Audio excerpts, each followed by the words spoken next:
दुष्कर्म अभियुक्त युवक एवं निर्दोष खलास 2025 मसीहा एप्रिल 12 तारिख में कुआखिया थाना अंतर्गत कुल्लू गाँवर मंगुली दलाई नाबालिक झील को सही गाँवर मनोरंजन दलाई प्रेम कर अपहरण करते दुष्कर्म करथिबा नै कुआखिया थाना लिखित अभियोग होता।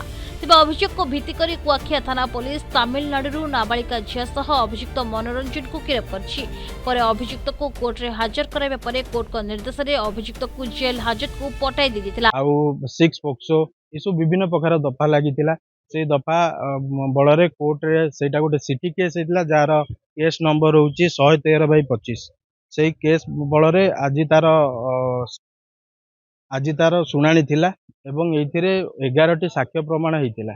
11टी साक्ष्य प्रमाण को भित्ति करी कोर्ट हृदयंगम कले जे आसामी विरुद्ध रे जो मुना मलिक विरुद्ध रे हेइतिबा जे सब आलिगेशन ता अगेंस्ट रे थिला से आलिगेशन भित्तिहीन एवं ये जो झीर विभिन्न समय विभिन्न प्रकार स्टेटमेंट रही केतबले सी कहूला जे सेटा विदाउट कंसेंट थिला ता कंसेंट रे सब होइतिला। ये सब विभिन्न प्रकार साक्ष्य प्रमाण को भित्ति करके कोर्ट हृदयंगम कले जे एटा गोटे भित्तिहीन केस बोलिकी हृदयंगम कले मानवर पोक्सो जज अभिजीत पलाई सार कोर्ट रे एटा शुणाणी होइतिला। केसटा यही केस रे मोर सीनियर संदीप सामल बहुत माने ए केस पई बहुत से माने चेष्टा करथिले एवं से जजमेंट पई मते सहयोग करथिले।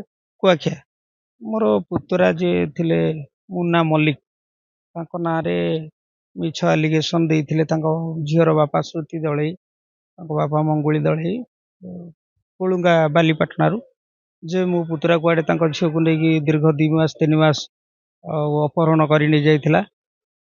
होची एलिगेशन करथिले अपहरण करि नै जाइछि धर्षण करिछि निज तार इच्छा विरुद्ध रे ताकू नै 3-4 मास रखिछि। सेति से माने मो पुतरा नारे अभियोग करथिले जो हम स्थानीय कुआखिया थाना रे अभियोग करथिले। तापरे दीर्घ 6-7 मास हैला आमे वकील देइथिलु तांको पक्ष वकील देइथिले। आमे केस लढी आज हम पुओ निर्दोष प्रमाणित हैला परे मान्यवर कोर्ट प्रमाणित कला परे नाबालिका डाक्तरी माइना मना करिबा और पुलिस एवं कोर्ट रे निजर विभिन्न प्रकार बयान देबारु बुधवार दिन 11 जन साक्षी बयान और डाक्तरी रिपोर्ट पुलिस तदंत रिपोर्ट को भित्ति करी मान्यवर अतिरिक्त जिला और दौरा जज अभिजीत पलाई अभियुक्त मनोरंजन को निर्दोष रे खलास करछंती। मुदला तरफ मामलाटी को युव आईनजीवी संदीप सामल और रश्मिरंजन साहू परिचालना करथिले।